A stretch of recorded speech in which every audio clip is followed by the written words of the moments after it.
On this episode of the Bronze Metalist podcast, we talk about American football. That's it.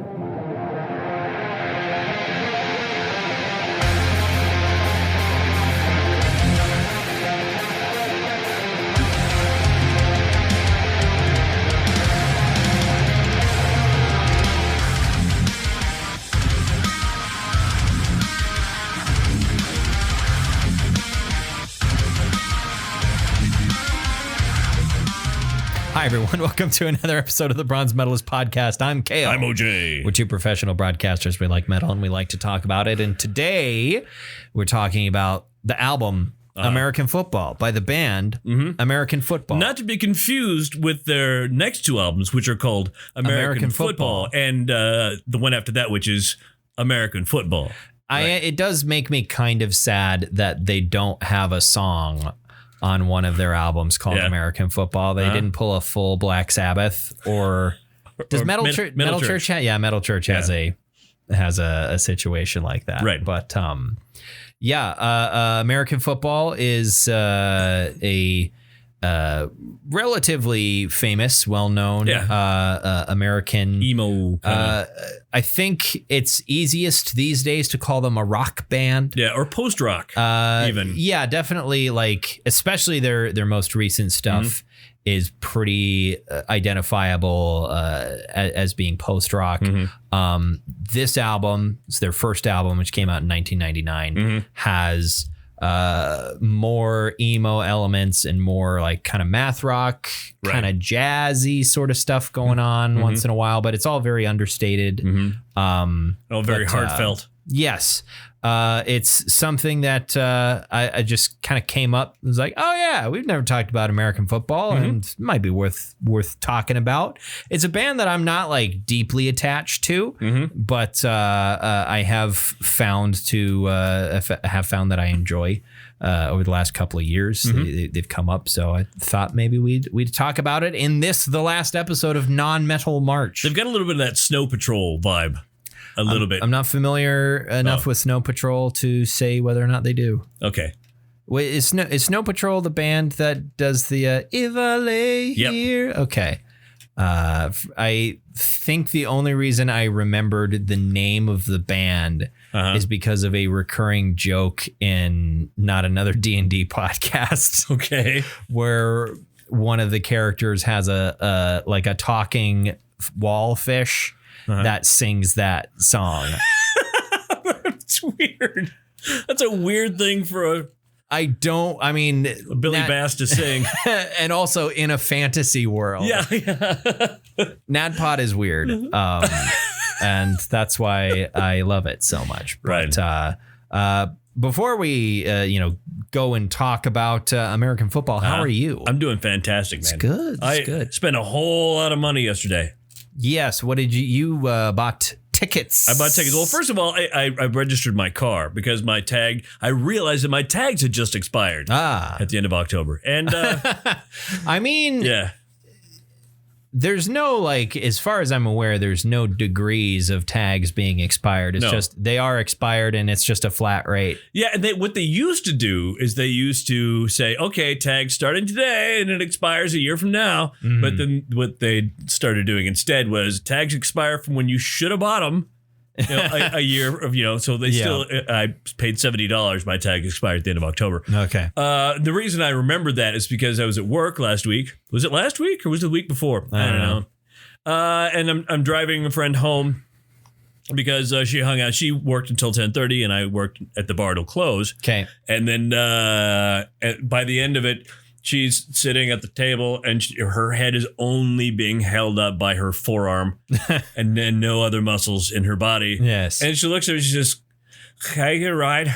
I said, "I think that's best." Yeah. Probably for the best. Yeah. And so we get like halfway down Bella Street, 100 yards from the bar. Yes. She says, "You're going to need to pull over." Okay. And so she opened the door and she's barfing, so I put on my hazards. Yes. Of course, the car behind us happened to have cherries on top. Of course. Gets out. That's your registration. I look at it and we go, "Oh, this is really expired." He says, "Yeah." He gave me a warning. I'm like, I better take care of that. That is weird, though, that the cop bothered Yeah. Like once the situation became clear of like, oh yeah, she's just drunk and needed to throw up. Right. So I pulled up, I did the responsible thing of not letting her vomit all over my car, but also pulling over and putting my hazards on. Like, what the fuck was the cop doing? Probably would make sure I wasn't also drunk. I guess, yeah, that's a decent enough idea. Sure. But I guess that makes sense. I don't know. But it was something I needed to take care of anyway. I also paid for new tires. I put tires in my car because I don't know if you know this. I kept having to fill up one of the tires because it would slowly leak down to 16 psi, and the guy at the shop says, you need to replace that. Is that going to be a problem? I said, no, if that's what you say. I mean, yeah, I know if you want me to write you a commercial, I can do that. And I'll tell you how that works. But if you tell me the tire thing, then I'm going to go with what you say. Yeah. So it was that. And I also bought plane tickets to Mesa for my daughter's wedding. Yeah. In June for the three of us, like round trip tickets. Yeah. And then I bought a round trip ticket to Las Vegas in July. Oh, so spending all kinds of money. Yeah, all kinds of monies. Yeah, because it was funny because last night I was gonna buy some sandwiches, and I pulled my credit card out. I went, ooh, not that one. It's too hot. I'm gonna put this back in. Yeah, it's still hot from all the money. Yeah, that was spent. Yeah, that was all on credit. I should probably get new tires. Yeah, it's a good idea. Mine are. I don't actually know how old those tires are. Really? Have you checked them? Have you put a dime in them, or? I don't know what that means. What you do is you stick a dime in the tread, and if you can read "In God We Trust" at the bottom, better get some fucking tires. Oh, I don't know if the tread is, because if the tread is fine, there's no reason. Well, since I've lived here, I haven't really drove all that much because I don't have a commute. Right. You go to your mom and dad's house, you go to the grocery store, and the porn shop. I mean, that's all you do. Yeah. Mm-hmm. But yeah, I don't drive particularly often. Right. So they haven't been all that worn down over the last number of years. But I do have one tire that is a little leaky. Yeah. But that's a problem that perhaps could be fixed by a patch, but it's not like or some that. gum. That's the one that was just randomly flat one time. Right. Late last spring. It was just like I went to drive on it and noticed, oh, that is completely flat. When and how did that happen? And since then, it has stayed pretty consistently, it leaks a little bit. Yeah. It'll go from 35 to 40 psi to down to 25 to 30 over the course of about a month. Yeah. Which isn't the worst thing in the world. It always, I think it's kind of bulgy. Right. I look at it and it looks flatter than it is. Okay. Compared to the other tires. And that one I think did have like a genuine leak in it before at one point, or that might have been the opposite tire. I don't know. It's also a front wheel drive car, and that's the only because of how narrow my garage is, I don't get out to look at the other side because I barely have enough room to get out on the driver's side of the car. Wow. And that's not a big car. Yeah, I don't have a big car. I have a Toyota Corolla. But also I'm, not a particularly small person. Right. So I need you're what, about 450? Something like that? Yeah, I'm 450 pounds. Darren Aronofsky recently made a movie about me. Yeah. The Kale. Yeah. And Brendan Fraser did an amazing job playing me. Yeah. But no, so I don't look at that side. You mentioned spending a lot of money. Yeah. And you're sitting next to evidence that I also spend money. A lot of money, although it's less than what I spent, but it is. But it is also something that I have been looking to spend money on for quite some time. I too want one of these. And finally decided, fuck it, I'll just buy the one they have. I bought a PS5. You got a Cinco. A Cinco? Yeah. What's a Cinco? Cinco? 5? Oh, okay. I thought Plus it's a heat sink. Yeah. I thought you were making a joke about the company in Tim and Eric sketches. where whenever they have like a weird infomercial, the company is always Cinco. 5. But I bought a PS5 because I wanted to buy the version that's digital only, Right? Because I have no PS4 discs. See, I'm gonna have to buy the one with the discs, because I have a big stack of PS4 discs. You have a collection, yeah. I do not, and so it did not seem worth it to me to buy the version with the disc drive in it, but you can't find the one without the disc drive in stores anywhere. And it's all like ordering a PS5 online is still tricky. You have to be like on waiting lists and shit. Sure. And like it just seemed annoying. So I just went to Target, saw they had one, and decided to buy it. I had a ton of cash in my pocket. Like that is the most cash that I have had in my wallet for the longest amount of time in years. Really? Because you had enough cash for this in your pocket? Not quite. I had $594. Oh, so almost in my pocket. Why? Well, because I just wanted to pay for it like in cash. Front. Yeah, in cash. I just wanted to buy it. Partially because I don't know why I have this thing where I don't like, even though it's just on my debit card and it doesn't matter. Like, yeah, that's cash too. But like for some reason I have this mental block against splitting a payment between cash and card. I don't know why. That is weird. No, that the look you're giving me is appropriate. Yeah, like it makes no fucking sense. But it bothers you. It bothers me for some reason. Right. I really don't know why, and that's what I ended up having to do anyway because I was $30 short because I got a protection plan on it because that's I'm in the habit of doing that now. And you got the God of War version. I also got the God of War version, so it was, although there was a sale on it. It was $50 off, so it would have went down to, at least before tax. I can't remember how much the tax was, but it would have went down to like $509, and then with the tax and the protection plan, it was a little over $600. Where is this thing anyway? It's behind me. It's behind you. I'm like directly blocking your view of it. You said it's huge. It's huge. It's massive. It's a monster. It's huge. Here, I'll move for a second. It's huge. Oh, look at that thing. Wow. Yeah, I guess it's not as big as I thought it was going to be. It's pretty big, though. How many women have said that here? But yeah, it's pretty. It's big. And yeah, I started playing God of War. The God of War Ragnarok. Sure. And I like it. It's a fun game. It's got a lot of stuff going on. Sure. I think I'm gonna have to just accept in God of War Ragnarok the same thing which I had to accept in the previous entry in the series, which is I'm not going to ever be good at it. Really? I don't know what it is about like the way that the game mechanics work. So I'm way better at like God of War than any of like the FromSoft games I played. I am like allergic to combos. Really? In video games. Really? I have never ever been good at any video game that requires you to remember combos for things. I don't know what it is. I just cannot. I am absolute dog shit at every fighting game I have ever attempted to play. Honestly, there really aren't too many combos in the God of War games. I mean, but it's like situational things of like there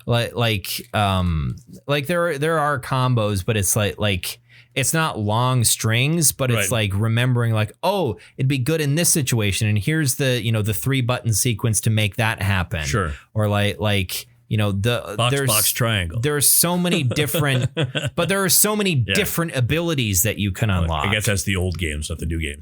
There's like a shitload of different things that you can learn to do. Right. And each one has its own little button sequence. And it's like, yeah, I guess you could get away with doing, just a couple of things most regularly and not, bother with the myriad of other possibilities. But then I see videos of people online that are like, blasting their way through these encounters and like just doing the most insanely impressive shit and like all of the juggling and everything that they're able to do, where they like, you know, the original God of War trilogy was much more like action gamey. Right.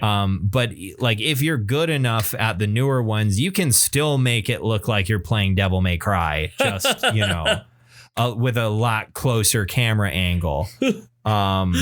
Wow. And without Dante randomly doing Michael Jackson impressions. But have you seen Devil May Cry 5? Have you Yeah, I've seen gameplay of that one. It's fucking bananas. It is banana. There's a lot of cutscenes. It's almost more movie than it is game. Yeah. Yeah. But it's like every single thing about that game. Right. Cutscenes, music, the dialogue, everything is dialed up so far past the limit. It's ridiculous. And I appreciate watching that, but then I look at people playing it and I'm like, I can't do that. I would be incapable of doing that. Really? Also, the thing that's getting me so fucking many times in God of War Ragnarok is I am so convinced that the control, like my brain will not allow me to adapt to this control screen, the control scheme of a third person hack and slash action adventure video game that does not exactly mirror the FromSoft control scheme. I can't tell you how many times I have taken big hits because I am convinced that the dodge button should be circle instead of X. Right. That always see, and I jump back and forth, which it leaves me probably really bad at and like all the games. The light and heavy attacks are on the same buttons. Right. And so R1, R2. Yeah, and so is the block, I think. Like almost everything else, but the dodge is not. The dodge is not the same. Dodge is X. And if I guess I haven't checked. I would love it if they had like remappable buttons. I think that is the case. I believe you can go into system and remap it. If I can just remap those two buttons, because circle right now is like your environment interact button. Right. That's what you do to like jump up ledges and jump over a thing. Like yes, to throw the thing and pull yourself up to the thing. Which would be the same as it would be in Elden Ring if it was on the bottom button. Right. Whether it's X or A or whatever controller you happen to be using. Or is the jump? No, it's the bottom button in Elden Ring, isn't it? Yeah, it's the jump. Because I think what I was getting confused again is the thing that confused me a lot when I started playing Elden Ring, having just come from Dark Souls, where A was your interact button, the bottom button was your interact button for everything. Gotcha. And then in Elden Ring, they changed the interact button to Y to like sit down at like sites of grace, right, and stuff. Which, by the way, has screwed me up a number of times. It's actually gotten me killed in Elden Ring a number of times when I was playing the game. Is I'll go up and try to sit down on a site of grace. And I fucked up and I aggroed too many things. Yeah. And I go up to sit down and instead I go, gesture. And it's like, God damn it, no, stop it. Stop doing that. Sit down, rest. Dead. But yeah, so if I could just swap those two buttons, I think I'll be all right. Cause just in my head, the dodge button should be on the right side, the right hand side. Right. Should be circle. Button there on that button pad. But, so what other games do you, I mean, you're not just going to play God of War, right? I don't have anything else right now. But do you have plans? Is there a queue? Yeah, probably the Dead Space remake. Sure. Then after that, I might go for Crash Bandicoot. Yeah, definitely No. After that, I'll probably go for like. I have that. Yeah. I honestly might just do Elden Ring because it'll run better than it did on my PC. Right. So you can actually buy it again. Yeah, I'll have to buy it again. Right. We'll see about that. You're gonna have to buy Skyrim. No. Come on. That one will run better on my PC. What? Okay, I don't know about better. It will run the same amount of perfectly adequate because the game is over a 12 decade years old. Yeah. But I think like the main thing that this is going to be used for is for games that I see and I'm like, wow, that looks really pretty. I really want to play that. I can get them on my PS5 because I know that they will, like whether or not it runs well is out of my hands. Right. It's really disappointing to me looking at a trailer for a game and going like, wow, that looks really, really pretty. And then looking at the like recommended specifications to run it on like ultra high or something like that and seeing, just insane specs that I am not going to, that I like on your computer. My computer really does not live up to at this point. And having to like go down to like the lowest possible graphic settings and being like, well, this doesn't look like wow, I wanted it to look. Whereas like if it's optimized at all to run on the PS5, it'll look pretty damn good. Like the modern consoles have some pretty goddamn beefy hardware on them for making games look good. And it seems like companies actually seem to give a shit about optimizing their games for consoles, even though they've stopped giving a flying fuck about optimizing their games for PCs. There's been a ton of like really bad PC releases over the last couple of years. And it's kind of like, why does nobody bother making sure the game like I think the thing is because PCs are so variable. It's like it'll run really well on this specific PC, and probably not so great on these other ones. And it's like I was talking with someone the other day about like graphics cards and stuff, and it's like the latest generation, like this year's newest release from NVIDIA, the 4090. Retails for like $2,000. Really? That graphics card is more expensive than my whole computer was when I bought it. Well, I mean, there's reasons for that. Yeah. It's also like the PlayStation 5, fucking massive. That graphics card is actually about the size of that PlayStation 5. Really? And it's just the graphics card. They're gigantic. It's insane how big they are. They come with their like some of the because there's like a bunch of different companies that have like assembled them. But like some of them come with their own stand, to I don't know how you're meant to secure them inside your PC case. They're so huge. They do fit inside the PC case though. I mean, if you get one that's big enough, yeah. You need to get a PC case that is specifically designed to be able to hold this fucking thing. Wow. They're huge. But like it's just a brick and it has like 5 fans on it. They're absolutely massive. And like my graphics card is 2 generations older and a couple models down. Right. I have a 2070. I don't know if there was a 2090. I know there was a 3090, but my PC is, I feel like not that old, but there are times where I feel like it's starting to show its age. Part of that is I think I think I need to buy like and install like a dedicated solid state drive for it, because it has an internal one that is way too small. Really? The internal solid state. Is it a 5 gig?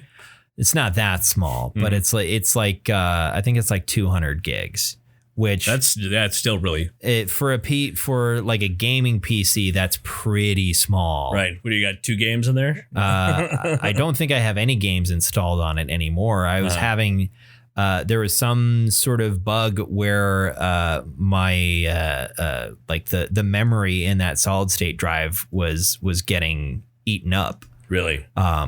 I seem to have halted, but I can't really get.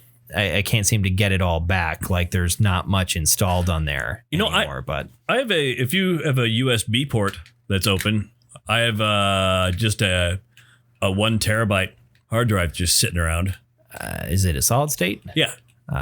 Sure. Right. How much porn is on it? I'll look at it before I bring it. Okay. I don't think there's very much at all. Yeah, well, and if there's any, I'm in most of it. So I mean, no, yeah,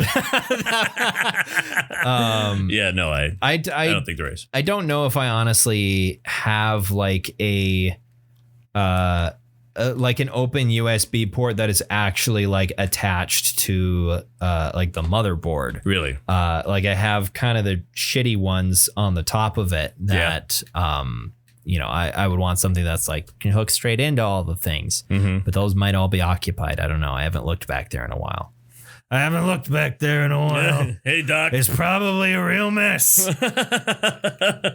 Probably looks like a massacre. In the words of why can't I remember his name all of a sudden? British comedian was on task, Matt. Anyway, he. Oh yeah. Said, it's an absolute casserole down there. Mike something. I can't remember his last name. An absolute casserole. The man has an amazing mustache. Sure. I can't remember his full name anymore. You know what's an easy name to remember? American football. American football. Yeah. The name of this band from Illinois. Yes. They started. They were a bunch of college kids. They actually met in high school, did they? A couple of the members met in high school, but the band started in 1997. They were in college together, and a number of them had been involved in a bunch of other musical projects since they were teenagers. Right. And this was the time where the three of them had gotten together. I had been writing down the names of the band members when you had me come down to open the door for you. I came down to open the door for you. On this album, we have Steve Holmes, Steve Lamos, and Mike Kinsella. Mike's cousin Nate is currently a member of the band as well, who plays bass for them. At the time they recorded this, they didn't have a bass player. And there's not like a super heavy bass presence on this album. No, well, I mean, it doesn't seem to really fit really well with this. I mean, that seems to be the kind of sound this is. This is a very minimalist album. There's not a ton of layers going on. Right. And I think that's sort of what differentiates this album from some of their more recent stuff. Like we mentioned at the start of the episode, their more recent stuff leans a lot more heavily in the sort of post-rock direction. It sounds fairly similar to like Mogwai. Yeah. If you've ever listened to any Mogwai, it's got that sort of vibe. I think Mogwai tends to go in slightly more energetic and aggressive directions occasionally. Yeah, this is all very melancholic. It's, and I've listened to this album before, and I've listened to all of their stuff at least once through. Right. Not that there's a ton of it. Right. Because after this album came out in 1999, within a year, the project had kind of split up. They had previously decided that they were maybe just going to have it be a studio thing. And then after that, they're like, you know what? We're just going to go pursue other projects. Right. Mike does a solo project called Owen. Yes. Yeah. And they like all kind of, went their separate ways, more or less. Right. American football just ceased to be a thing. This album, though, it's because of the concussion protocol. Yeah. This album, though, got like a decent amount of attention, mostly from like college radio stations. Because some of Mike's previous projects had been somewhat known, in kind of the college radio station sphere. And I think that's really where this kind of music lived at that point in time. Right. Like that's where this kind of music made by people who were of that age range anyway tended to get played. Right. If you wanted to hear new emo or new math rock, you would tune into college radio station because it might be hard to find on the internet because it was 1999 and finding music on the internet was not a simple thing. I remember in 1994, my band got played on college radio. Yeah. Yeah. College. I remember we were there for that. Somebody got us an interview, and I remember the college guy going, what is this crap? What is this crap? Were you being interviewed by College students. Butthead? This sucks. This sucks. Yeah. Yeah, you were being interviewed by actual Beavis and Butthead. Mike Judge split in two. Sucks ass.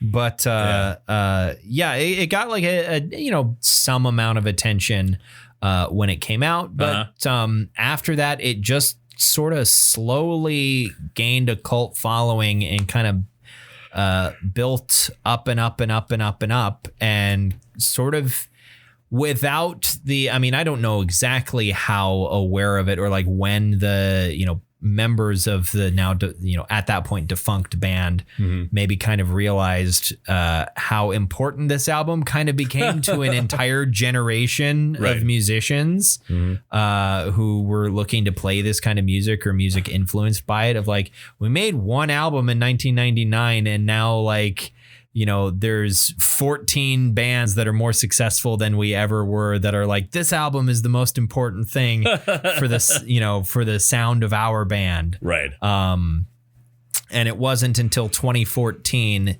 that for like what ended up being the 15th anniversary for the album, they had like kind of decided apparently to get back together and maybe play a show or something like that, or they had been talking to like the record label this had been released under. Yeah. And the record label was like, 15th anniversary. And they're like, oh yeah, I guess that is a thing, isn't it? And so the album was re-released and they announced that they were going to be making new material and have been doing so since then. But there was a music video that came out for the first song as well. And when that one came out, it, charted much higher than it originally did. Sure. If I could scroll up here on my page. It's funny that the track listing on Wikipedia actually has the tuning as well. Which that's fucking weird. That is fucking weird. Let's see. The reissue, I can't see if it says exactly like how high it charted when it was reissued. When it was reissued. Yeah. Right. Because it didn't chart at all when it was issued originally. But so this album became very important for like the sound of Midwest emo in the early 2000s. Midwest emo. That had already, to my knowledge, been kind of a thing throughout the 90s.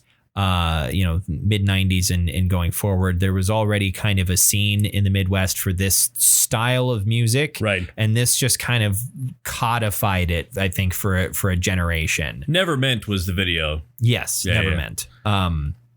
But codified, like, this is, you can point to this album if you say the words Midwest emo and someone's like, what does that sound like? Yeah. You can play them a song from this album and be confident that that is correct, that this is Midwest emo. Right. And it's really typified by, generally speaking, understated vocals, and unconventional time signatures, kind of a math rock songwriting flavor, but right, it's not in 4/4 really much. A low level of intensity. Number 68 had reached the reissue on Billboard 200. Awesome. Okay. Get up to 68. I knew I had seen it somewhere, but I just couldn't, see it from over where I was. Right. It's sort of a math rock kind of songwriting. Right. But through a filter of emo, I guess. And that's how you end up with Midwestern emo. Lots and lots of clean guitar. There's like two or three major portions on this whole album that have any distorted guitar at all. It's pretty much all just clean guitar noodling. Very few blast beats. Very few blast beats on this album, for sure. Definitely. Some would say none. Yeah. But yeah, like this album became very important. But as someone who's never really like engaged all that much with like proper emo music, the genre, like we've discussed this many times, really enjoy music that I can connect with emotionally and makes me feel, particular emotions that one might associate with emo music that is maybe a little depressing or sad or sorrowful or something like that. But emo music in and of itself, for most of my adult life and going back into my teenage years, I didn't really connect with the genre of emo all that much because I kind of missed the boat. Like by the time I was getting into music,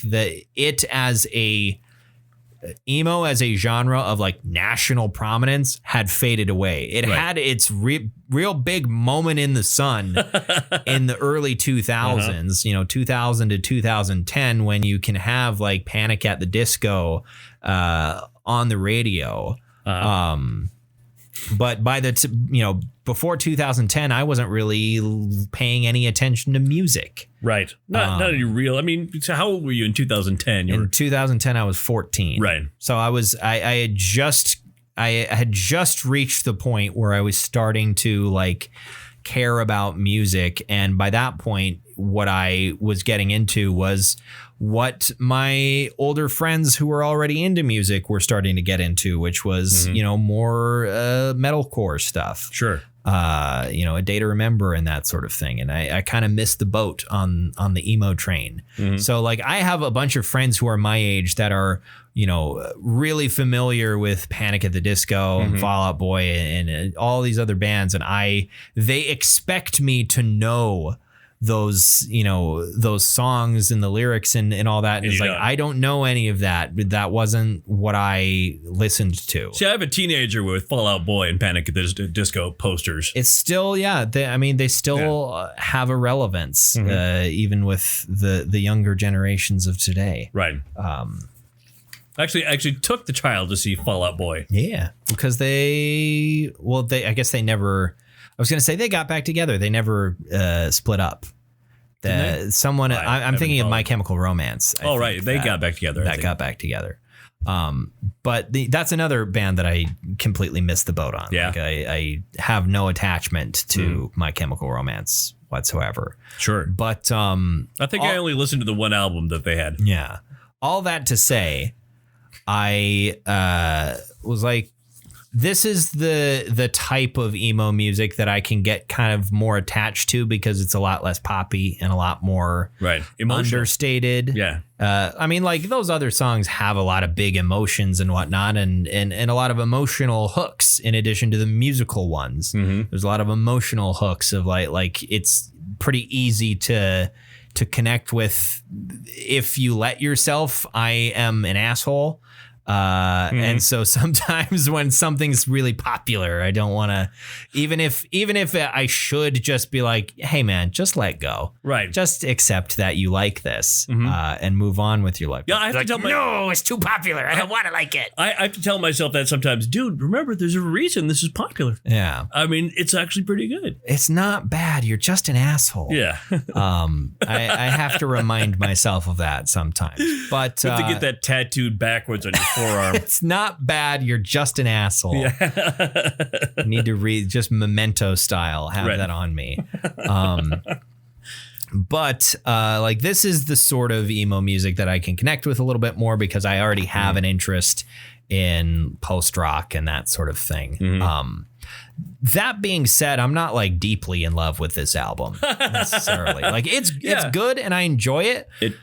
But I think you can also really tell that this is like, there's just a couple of guys that got together and, we're noodling around. We're like, hey, that might be something, and put an album together, and it happened to be a sleeper hit. Right. Like, I can see how this became a very popular and influential thing, but also it's to me listening to it, I'm going like, I like their newer stuff better. Like their newer stuff where better. it's clear that all of them had a decade and a half more musical experience and personal maturity. Like I think Mike is a much better singer now. Yeah. I don't think his singing is not particularly prominent on this album anyway, and that's partially by design. That's just the musical style. But his singing is also not particularly good. And I think he's much better now, having had a lot more experience. I think they're all better musicians now than they were back then. And I find their denser sound that they have now, to me, to be more compelling. Right. Although the trumpet on this was... You mean the Wurlitzer? The Wurlitzer? No, there's a trumpet. The last track, there's two trumpet solos. What is a Wurlitzer technically? It's an organ. Okay. Because the last song is called The One with the Wurlitzer, and I wasn't sure what instrument a Wurlitzer technically was. I didn't know if it was like a specific kind of trumpet. Wait a minute. Oh, you know what? What? Did you listen to the wrong album? I may have listened to the wrong. This is the one from 1999. Yeah, that's the one we were talking about. Yeah. Okay. Did you not listen to that one? Did you maybe listen to a reissue that has like bonus tracks on it or something? That's what I did. I listened to the reissue with some bonus track. Well, because the last song on the one. Wait a minute, the one with the Wurlitzer is not on this album. I don't know what to tell you. It says American Football, September 1999, LP2. Let me see. Let me look at it. Give me your phone. Hey, that's what it says. I don't know why it says 1999 because this is their second album. Oh, I liked it. And it came out. This is the one that came out in 2016. Because specifically, you told me, hey, listen to the one from 2000. I told you the one from 1999. Well, that was why you said one from 1999, and that's what it says here, September 14th, 1999. So this must be it. That's wrong. So we listened to two different albums. Amazon has that patently incorrect. That album came out in 2016. On the bottom, the copyright says 2016. Well, it does. So I don't know why the fuck the release date on the top says 1999. Well, son of a bitch. You bastard. Okay, what's this one? This says 2019. Yeah, it's the third album that came out in 2019. Okay, and they have from like last year or 2021. They have a couple of covers, including "Fade Into You" by Mazzy Star. Right. Yeah, I read about that. I didn't get to listen to it though. Well, what the fuck is going on? I don't know. Amazon doesn't have its shit right. They don't. Yeah, you're right. This album is we've been talking about different albums. We have been talking about. That's why you were confused. I said the trumpet at the end. There it is, the one with the Wurlitzer. Yeah, this is the album. Yeah, but it's not the one you listened to. No, I'll have to get this because this one says 2014 on it. What the fuck? I don't know. Well, that's got to be the reissue. It must be because that's when the reissue came out. Right, because this has 19 tracks. And that's got to have a bunch of bonus shit on it because the original one only has 9. Fucking Amazon. Fucking Amazon. Get your shit together. I fucking hate every once in a while on Spotify. Yeah. Recently enough, what happened is there was a band that for a strange reason hasn't really made music in the last in about the last decade or so. They were a post-metal band called ISIS. They haven't made music in a while, and I don't know why that is. But they could rebrand as terrorists. Recently, though, there was some rapper who apparently is called ISIS, or I don't know if it was a rapper. I didn't look into it too much. The album cover looked like a rap album cover or a single or something like that. But Spotify is really bad about like if you have the same name, it will release on the band page of the band with the same name. Amazon does the same thing. And it's happened a couple of times where there'll be something where it's like, here's a thing for sleep, and it's just called Sleep, and it'll release on the page of the doom metal band Sleep. Right. So it's like that. Like, that's really fucking annoying. It's like, I don't know how those profiles work. I don't know how the upload process works. Like, why is it? There should be like profiles where like someone has to log in to that specific page for. I think it's all just like not exactly RSS feeds, but something very similar. Right. There's an algorithm in charge where of some kind. Yeah. There's not like a lot of, you send your music itself off to the company and just trust that they handle that based on the metadata. The internet has been shitting itself over the fact that there was a sort of this spiritual a band from the 60s called Coven that had a song called, I think, was it One Tin Soldier was their song? Anyway, and also there was a thrash metal band from the 80s called Coven. And you look, I mean, like half the time you go to the Wikipedia page, you're like, there were this bands from the 60s, they had a song in the movie Billy Jack, and they're all, peace and love and magic and a little bit about the devil because they're a little bit, stuff. Yeah. They also put out this thrash metal album in 1986. Like, no. Straight up getting them confused. That's not the same band. It can't be. But yeah, that's annoying. Yeah. That we didn't listen to the same thing. Right. Well, that makes, I guess. What medal did I give it? I mean, what's my favorite song on it? What's your favorite song on the album that you listen to? Not that I have much immediate context for what it sounds like to say anything about it. The album, the song that I see, where is it? Here, let me get back to the page so I can remember some names here.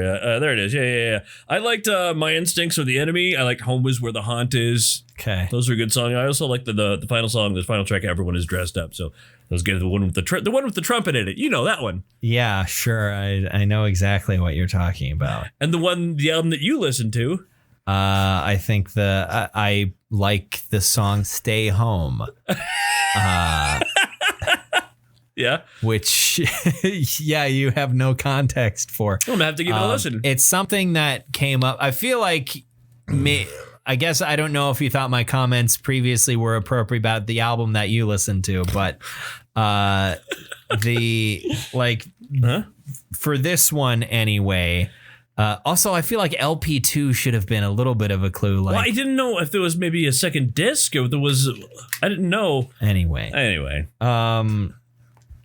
So it was 1999. Specifically, those were your instructions. Yeah, I know.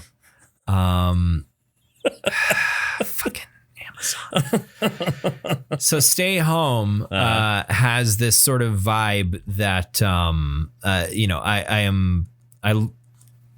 haven't felt in quite a while, where it feels like the soundtrack for what ought to be playing when like there's a thing I would do, the summer immediately after I graduated high school and like coming back to my hometown and hanging out with some of my friends like during the winter time, where we would just drive around and park in like parking lots in town and just sit and talk for a couple hours in the dark. Gonna be something like this. Be a little bit of snow, and it just feels.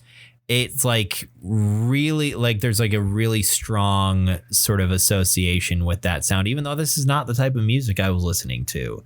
There's just something about the way that it sounds that really conjures that sort of image. It has that feel. It has that feeling of like you're, hanging out with somebody you haven't seen in a while, and you talk for hours and hours, and it's dark. It's the middle of the night, and there may be some schnapps involved, street lights, and yeah. There's a light layer of snow because it's got that Midwestern feel. There's always got to be a little bit of snow. Right. Well, what medal are you bestowing upon the album that you listened to? I mean, it's a solid silver. I mean, sure. Yeah. I also was calling mine a silver. Yeah. I like the one that you listened to and the one that comes after it more than I like this one. I also blame this problem on the band itself. It's possible. If you name your albums different shit, then yeah, that's a good point.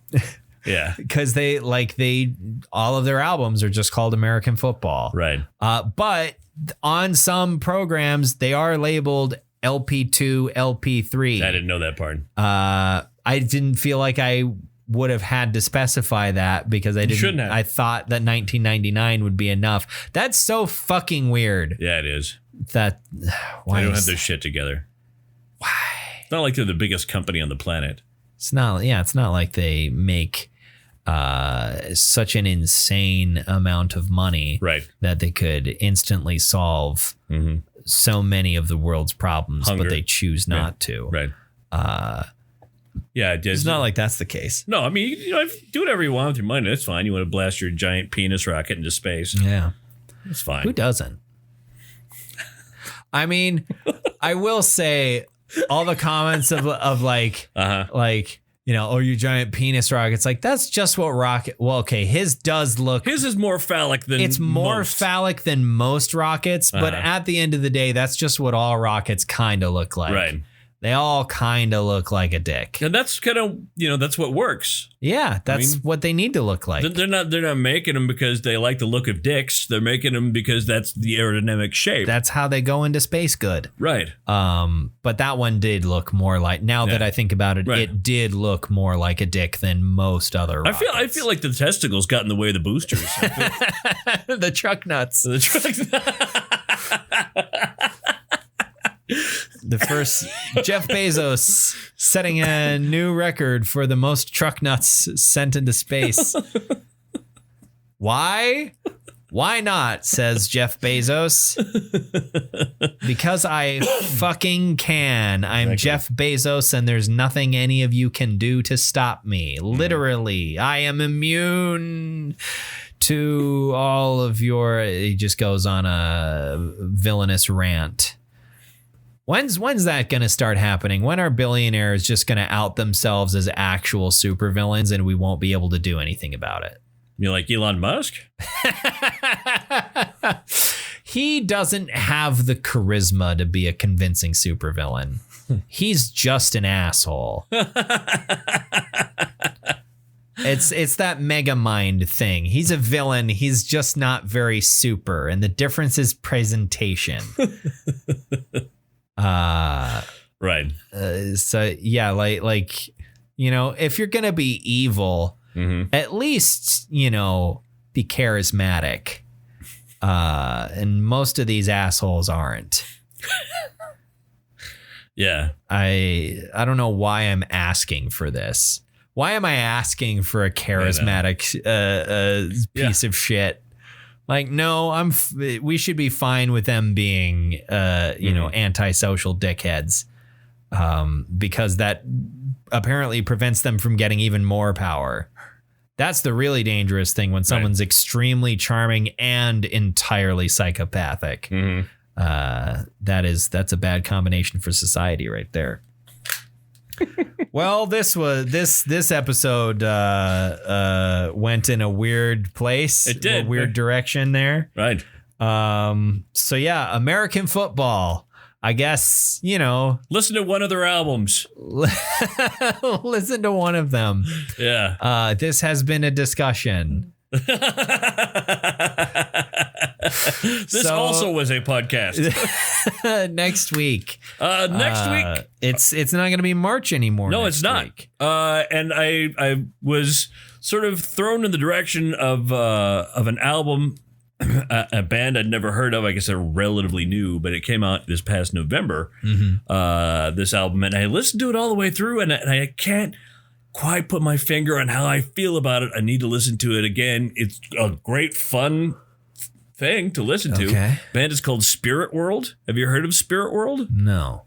And the album is called Death Western. Death Western. Does it have Western vibes? It does, kinda, in a way. What kind of band are they? There's like death metal and thrash metal and kind of a Western vibe a little bit. Okay. I know I listened to it once before I saw the band. Then I saw the band and I'm like, oh, these guys smell like Axe body spray. Oh no. So, but and then I'm like, but you know, I want to listen to it again. And yeah, is it 2 words? Death Western. Death Western is the album. I think it's 1 word. Because now I'm thinking of Best Western. Right. I think maybe they were. That's probably where this was written. Yeah. This was written in a Best Western. Death Western. What's this? That's the name of the album. Wow, this album cover's awesome. It is awesome. You're not wrong. This looks like a DLC for Red Dead Redemption that never got made. Fuck you, Rockstar. Yeah, it was somebody at Rockstar's kid. Because for the original, the original Red Dead Redemption, right? Not the original Red Dead, because Revolver. I know Red Dead Revolver game version. Shut the fuck up. I know. I didn't even say that. Not I said you. Nothing. I'm not you. Okay, well then who are you telling? The audience.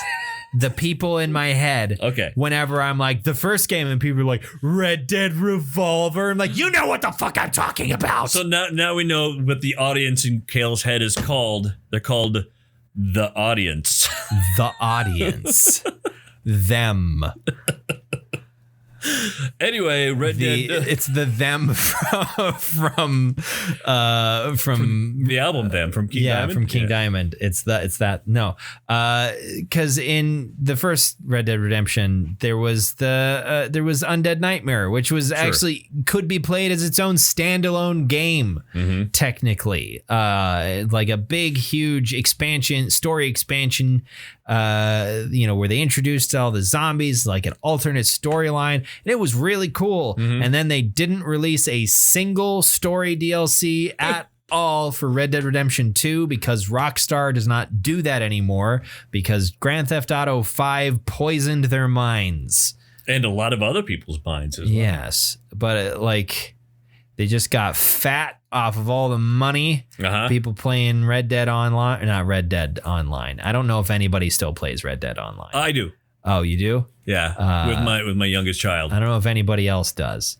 But we don't pay for it. Yeah, like GTA 5, I think is still making them money somehow. There's a game I don't have. Which is why they haven't made another Grand Theft Auto game in over a decade at this point. I mean, what are they going to do? How are they going to top GTA 5 as far as GTA games go? I mean, they managed to make Red Dead Redemption 2. That's true. 10 billion times better than the first one. So, it's possible for them to do that again. I don't know. I have thoughts about Grand Theft Auto, but I don't know if it'll be worth listening to. So we may as well end the episode. Thank you very much for listening to this episode of the Bronze Medalist Podcast. You can find us on Facebook and Twitter. If you would like to get your updates about when new episodes come out then go ahead and do that. Otherwise, just subscribe to our feed on whatever it is you're using to listen to us. So until you hear from us next time, thanks again for listening to the Bronze Medals Podcast. I'm Kale. I'm OJ. Congratulations.